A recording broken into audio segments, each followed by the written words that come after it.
Hello दोस्तों, मेरा नाम राकेश है और मैं आपके लिए लेकर आया हूँ एक और वीडियो हमारे चैनल जेंस वॉइस पे।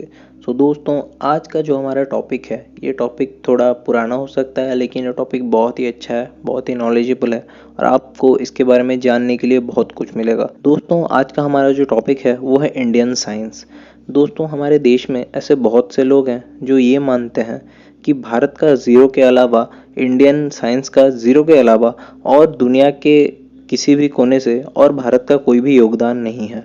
तो दोस्तों, उन लोग को ऐसा इसलिए लगता है क्योंकि उन्होंने कभी भी भारतीय विज्ञान या फिर इंडियन साइंस की इतिहास पढ़ी ही नहीं है।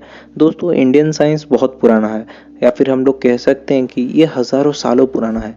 इतना पुराना इंडियन साइंस हो के फिर भी इंडिया के कंट्रीब्यूशंस के बारे में, इंडियन साइंस के बारे में ज़्यादा लोगों को छोड़िए, बाहर के लोगों को भी छोड़िए, हमारे खुद के देश के लोगों को उतना पता नहीं है। और दोस्तों, उनका भी कोई दोष नहीं, क्योंकि बहुत सालों से हमेशा हम लोगों को बाहर के साइंटिस्ट्स या फिर दुनिया के और किसी देश से निकले हुए महान आविष्कार के बारे में बताया गया है, लेकिन कभी ये नहीं बताया गया कि हमारे देश ने क्या क्या किया है या फिर हमारे देश ने क्या क्या अचीव किया है विज्ञान के फील्ड में। तो दोस्तों, आइए आज हम लोग उसके बारे में जानते हैं, ताकि हम लोग का और हमारे देश के बहुत से लोगों का इस हिसाब से ज्ञान आए कि इंडियन साइंस कितना एडवांस और कितना अच्छा था। दोस्तों, इंडियन एविएशन के बारे में। दोस्तों, इंडियन एविएशन मतलब भारतीय उड़ान, जो कि इंडियन साइंस का एक बेहद ही पुराना पार्ट है। दोस्तों, आप सब लोगों ने रामायण और महाभारत में पुष्पक विमान एवं उड़ने वाले जीवों की बात सुनी होगी या फिर उड़ने वाले यंत्रों की बात सुनी होगी। तो दोस्तों, भारतीय विमान विज्ञान और इंडियन एविएशन साइंस बहुत पुराना है। जैसे कि हम लोग बोल सकते हैं कि पुष्पक विमान या फिर एंसेंट एयरक्राफ्ट, पुष्पक विमान, मायामतम जैसे बहुत सारे पुराने ग्रंथ हैं जिसमें कि पुष्पक विमान के बारे में लिखा गया है। दोस्तों, पुष्पक विमान का आर्किटेक्चर और या फिर पुष्पक विमान की बनावट ऐसी थी जिसकी वजह से कि वो एरोडायनामिक था और उड़ सकता था। आपको पुष्पक विमान के बारे में बहुत सारी चीज़ें नेट में मिल जाएंगी, लेकिन बहुत से लोग इसको पसंद नहीं करते या फिर बहुत से लोगों को इसके बारे में पता भी नहीं है। वैसे ही दोस्तों, एविएशन में हमारे देश बहुत आगे था। जैसे कि हमारा जो एंसेंट इंडियन एयरक्राफ्ट था, जो कि इंडियन साइंस कांग्रेस में 2015 में, जिसको कि रुक्म विमान के नाम पे जिसका एक मॉडल बनाया गया था और उसको फिर बाद में टेस्ट भी किया गया था ट्रेविस टेलर के द्वारा, और वो एक्सपेरिमेंट बहुत ही अच्छी साबित हुई थी। और उन्होंने ये भी प्रूव किया था कि एंसेंट इंडियन वैदिक टेक्स्ट से जो इन्फॉर्मेशन मिला था, उससे ये जो एयरक्राफ्ट बना है वो बिल्कुल ही एरोडायनेमिक है और वो पक्का उड़ सकता है। तो दोस्तों, क्या सालों पुराना हमारा इंडियन साइंस अगर एक उड़ता हुआ एरोप्लेन बना सकता है जो कि दुनिया के किसी भी साइंटिस्ट से पहले बनाया गया हो, तो क्या दोस्तों ये इंडियन साइंस की जीत नहीं है? और फिर दोस्तों, इंडियन साइंस में सिर्फ एरोप्लेन्स का भी नहीं, स्पेस ट्रैवल का भी बहुत सारा महत्व था। उस जमाने में समरांगण सूत्रधर नाम का एक किताब है जो कि राजा भोज ने लिखी थी, वो भी 1000 एडी में, मतलब आज से 1000 साल पहले। और उन्होंने उसमें मर्क्यूरी वॉर्टेक्स इंजन जैसी एक इंजन का डिस्क्रिप्शन दिया है, जो कि मर्क्यूरी वॉर्टेक्स इंजन ये था जो कि अपना हीट सन से लेता था। और हम लोग ये जानते हैं कि मर्क्यूरी, या जिसको हम लोग पारा बोलते हैं, मर्क्यूरी का हीटिंग जब भी होता है तो राइज करना स्टार्ट होता है। और उसके साथ साथ मर्क्यूरी के साथ साथ उसमें जेनॉन गैस भी था। तो जेनॉन गैस और मर्क्यूरी मिलके उस इंजन को उड़ने के लिए ट्राई करते थे या फिर उसको ऊपर उठाते थे, जो कि सन की हीट से ज़्यादा चलता रहता था। तो दोस्तों, इस तरह से ही हमारा जो इंडियन एविएशन था वो स्पेस ट्रैवल के फील्ड में भी जाता था। इवन जो Indian international journal of engineering and innovative technology, उसके भी एक जर्नल में ये लिखा था कि जो थ्रस्टर रहता है सैटेलाइट में, उसके जैसा ही था हमारा मर्क्यूरी वॉर्टेक्स इंजन। तो दोस्तों, इससे आपको पता चलता है कि इंडियन एविएशन कितना आगे था।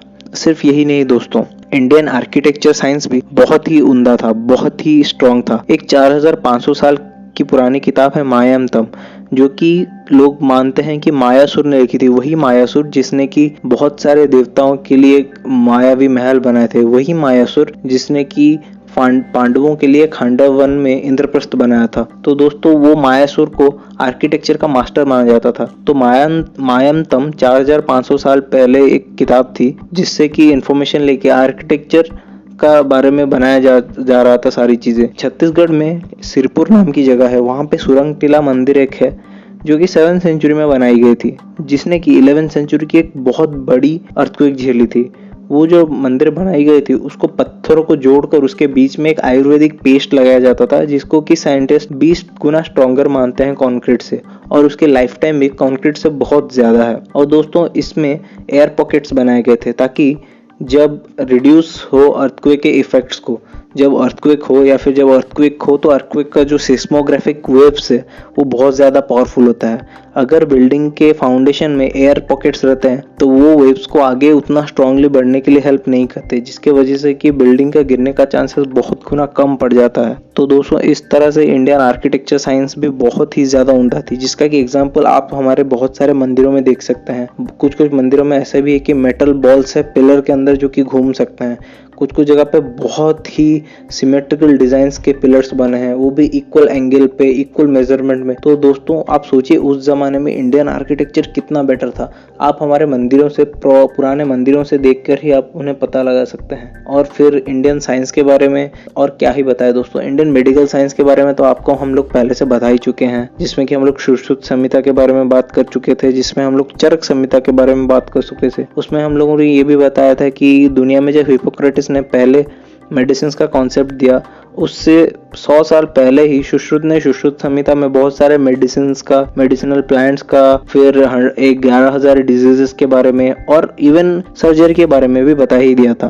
तो दोस्तों इंडियन मेडिकल साइंस के बारे में बता के मैं आपका वक्त जाया नहीं करूंगा, क्योंकि उसको आप हमारे पुराने वीडियो में देख सकते हैं। फिर दोस्तों आते हैं इंडियन स्पेस साइंस से इंडियन एटॉमिक साइंस के ऊपर। तो दोस्तों दुनिया में जिस आदमी ने सबसे पहला एटम बॉम्ब बनाया था, मतलब जो कि अमेरिका ने जो ट्रिनिटी टेस्ट किया था, जिसके बाद कि उसने जापान पे एटम बॉम्ब ड्रॉप किया था, तो वो ट्रिनिटी टेस्ट के जो प्रोजेक्ट डायरेक्टर थे रॉबर्ट ओपेनहाइमर, जिनको कि फादर ऑफ एटॉमिक बॉम्ब बोला जाता है, उन्होंने अपने रिसर्च के बाद उन्होंने जो बॉम्ब बनाया था, वो बॉम्ब बनाने के बाद उन्होंने अपने स्पीच में ये कहा था कि महाभारत का उन्होंने गीता का एक श्लोक कहा था, और उसके साथ ये भी बोला था कि जब अर्जुन को भगवान कृष्ण की वास्तविकता पता चलती है तो वो उनके सामने नतमस्तक हो जाता है, और अर्जुन को प्रसन्न करने के लिए भगवान श्री कृष्ण अपना विश्व रूप धारण कर लेते हैं, जिसमें कि 1000 सूर्यों का तेज और ज्वाला एक साथ होता है, और वही उतना ही ज्वाला एक साथ होता है जब ये विनाशकारी बम फटता है। उन्होंने ये भी बताया था कि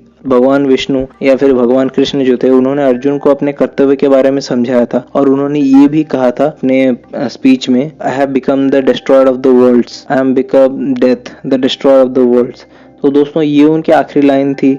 और इसके साथ साथ उन्होंने ये भी कहा था कि उन्होंने भारतीय ग्रंथों के बारे में बहुत पढ़ा है। वो जब बार्कलेस में पढ़ रहे थे तो उन्होंने भारतीय वैदिक टेक्स्ट को बहुत ज्यादा पढ़ा था। और दोस्तों इवन ऐसा भी हुआ है कि जो एटॉमिक एनर्जी के बहुत सारे साइंटिस्ट या फिर सब एटॉमिक या फिर क्वांटम मैकेनिक्स के साइंटिस्ट एरविन श्रोडिंगर और वर्नर हाइजेनबर्ग, उन्होंने भी इंडियन वैदिक टेक्स्ट को बहुत सारा पढ़ा है। उन्होंने ये भी बोला है कि क्वांटम थ्योरी जो है वो बहुत पुरानी एंशिएंट टेक्स्ट में थी, इंडियन एंशिएंट टेक्स्ट में, जो कि सिर्फ 10% टेक्स्ट ही हम लोग को आज तक पता है, 90% खो गई है या फिर नष्ट कर दी गई हैं, जला दी गई हैं। ऐसी बहुत सी चीजें हैं। और इवन एडविन श्रोडिंगर और वर्नर हाइजेनबर्ग तो यहाँ तक भी कहते थे कि जो आदमी हिंदू ग्रंथों को पढ़ चुका है उसको क्वांटम साइंस कुछ नया नहीं लगेगा, फिर क्वांटम थ्योरी कुछ नई नहीं लगेगी। जो रणकपुर का एक जैन मंदिर है जो कि स्विट्जरलैंड के पार्टिकल एक्सेलरेटर, जिसको कि हम लोग लार्ज हैड्रॉन कोलाइडर के नाम से जानते हैं, उसके जैसी बनाई गई है। और शायद वो लार्ज हैड्रॉन कोलाइडर को वो मंदिर के छत के स्टाइल में बनाई गई है, जो कि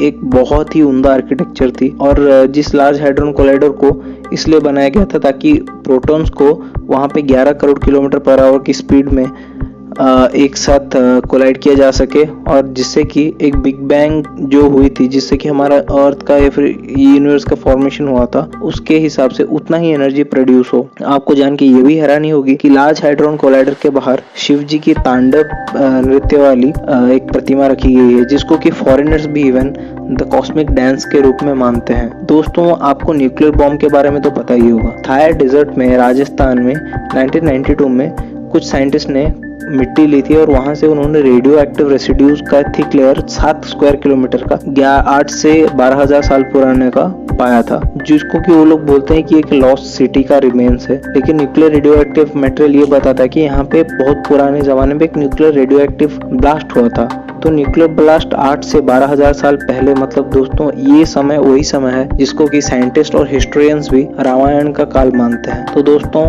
रामायण में ऐसा हुआ था कि ध्रुमकुल्य नाम का एक पर्वत था जिसपे कि श्री राम जी ने ब्रह्मास्त्र मारा था। क्यों? इसलिए मारा था क्योंकि जब उन्होंने समुद्र देव से प्रार्थना की थी तो समुद्र देव प्रकट नहीं हुए थे, तो उन्होंने क्रोध में आके एक बाण को चढ़ा दिया था धनुष पे और उसको वो समुद्र को सुखाने के लिए छोड़ने वाले थे, लेकिन तुरंत ही समुद्र देव ने आके उनसे प्रार्थना की, जिसकी वजह से कि राम जी ने उन्हें माफ कर दिया और उस बाण को उन्होंने ध्रुमकुल्य नाम की जगह पे या फिर जो पर्वत था वहां पे छोड़ दिया, जो कि उस महान विनाशकारी बाण के प्रभाव से वहाँ पे एक धूल की एक मरुभूमि बन गई।